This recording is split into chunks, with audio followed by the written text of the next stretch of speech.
Welcome છે તમારો એક નવા વ્લોગમાં. તો કંઈ રીકીને અત્યારે રમે છે, જોઈ શકો છો તમે. બ્રેકફાસ્ટ કરીને બેસેલો છે અને એનું નવું ટ્રેક્ટર રમે છે, જોઈ શકો છો તમે.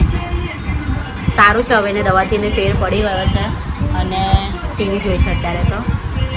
સો ગાઈસ કંઈ નહીં, બપોરે તો રીકીન સૂઈ ગયેલો હતો, પણ મારે આજે જરાક પાર્લરમાં જવાનું હતું. તો મેં વિચાર્યું કે રીકીને મેં મારા ઘરે મૂકી દઉં ને પછી હું પાર્લરમાં જાઉં. તો પછી રીકીને સાથે લઈ લીધો અને મસ્ત પછી અમે ફરતા ફરતા મારા ઘરે જતા રહ્યા અને પછી મારા ઘરે એ રમ્યો અને મારું કામ પણ સરસ એવી રીતના પતી ગયું. પછી મેં મારા ભાઈને કોલ કર્યો કે હવે તું મારા રીકીને મૂકી જા. તો પછી મારા ભાઈ લોકો એને મૂકવા માટે આવ્યો. રીકીને મેં લેવા આવી છું, પણ રીકીના મામા પાસેથી આવતો નથી.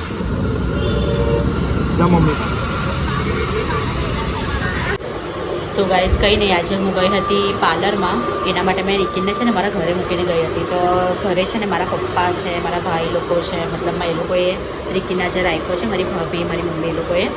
તો રીકીન એના પછી એટલી જીદ હવે કરે છે ને, મને એવું લાગે છે કદાચ અમે જ લોકોએ આવી આદત પાડી છે. એમ કે અમે લોકો દિલ્હીને છે ને રાઉન્ડ મરાવવા માટે નીકળીએ છીએ, એટલે ભાઈને હવે રોજની આદત પડી ગઈ છે. એ હવે આદત ભરી પડે છે અમને. એટલે હું બધાને હવે એ જ કહું કે ભાઈ ડેલીની આદત કોઈ દિવસ કોઈ છોકરાને પાડવાની જ નહીં. કારણ કે હવે કેવું છે કે અમે લોકો જમવા પણ બેસીએ ને તો જમવા પણ નથી રહેતા, એક જ વસ્તુ કે બસ બહાર જ એક જ જીદ કરે. એટલે મને એવું જ લાગે કે છે ને આપણે કોઈ બી વસ્તુ રોજની આપણે આદત પાડવાની જ નહીં છોકરાઓને. આના પરથી એક શીખ મને મળી ગઈ. તો અત્યારે તો આજે મેં છે ને હવે સ્ટ્રિક્ટલી કહી દીધું છે કે હવે આજથી બંધ, આજથી કશે એને લઈને નીકળવું જ નથી. તો આજે મેં કશે લઈને નીકળી જ નથી. એટલું રડતો હતો ને તમને બતાવું. ને ગાઈસ અત્યારે એના ટેન્ટ્રમ્સ એટલા વધી ગયેલા છે ને કે મેં આપણી એમ કે ને મગજના તાર બધા છૂટા પડી જાય એમ કે તો ચાલે. ભાઈ મને મગજ હટી જાય છે, કંઈ ખાવાની ખબર નથી પડતી. નથી કે મારા ફોનમાં છે ને, મારા ફોનમાં બેટરી પતી જાય ને તો મને એમ યાદ પણ નથી રહેતું કે ફોન ચાર્જ મૂકું. એવું લાગે છે અત્યારે, અક્કલ કામ નથી કરતી મને તો. એમ એટલું આજે માથું દુખતું છે ને, પાછું માથું બી એટલું અડધું જ દુખે છે. એના લીધે હું કંઈ સમજ જ નથી પડતી કે શું કરું. એમાંથી રીકીન હાય રીકીન તો હવે બહુ મગજમારી કરે છે ભાઈ. જેમ જેમ મોટો થાય છે ને તેમ તેમ હજુ એ જોયું હજુ બી ચાલે જ છે એનું. અત્યારે મેં બામ લગાવીને ફરું છું અને મેં હેડેકની દવા પણ લીધી છે.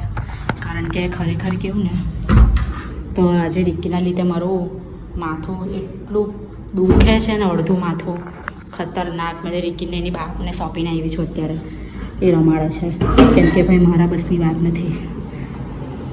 બહુ હેરાન કરે છે ભાઈ રીકીનો. હવે જેમ જેમ સમજતો થાય છે ને તેમને ખરેખર કેવું તો રિયલીમાં બહુ જ હેરાન કરી રહેલો છે હવે તો. ને આદત છે ને અમે લોકો જ પાડેલી હતી, બાબા. હવે એ જ બાબા ભરી પડતું છે. કારણ કે ખાવા પણ નથી રહેતો. લિટરલી અમે લોકો હજુ તો ડીશ હજુ તમે લઈને બેસું ને તેમ જ ચાલુ કરે તો એ પતે ત્યાર સુધીનું ચાલુ હોય એનું.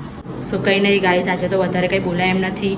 ને એકચ્યુઅલી મેં બી આ બામ લગાવ્યો છે, મારી આંખ બી એટલી એ થાય છે ને. તો આ બ્લોગને હું અહીંયા જ એન્ડ કરું છું. તમને બ્લોગ ગમ્યો હોય તો બ્લોગને લાઈક એન્ડ ચેનલને સબસ્ક્રાઈબ કરી દેજો અને સપોર્ટ પણ કરતા રહેજો. બાય.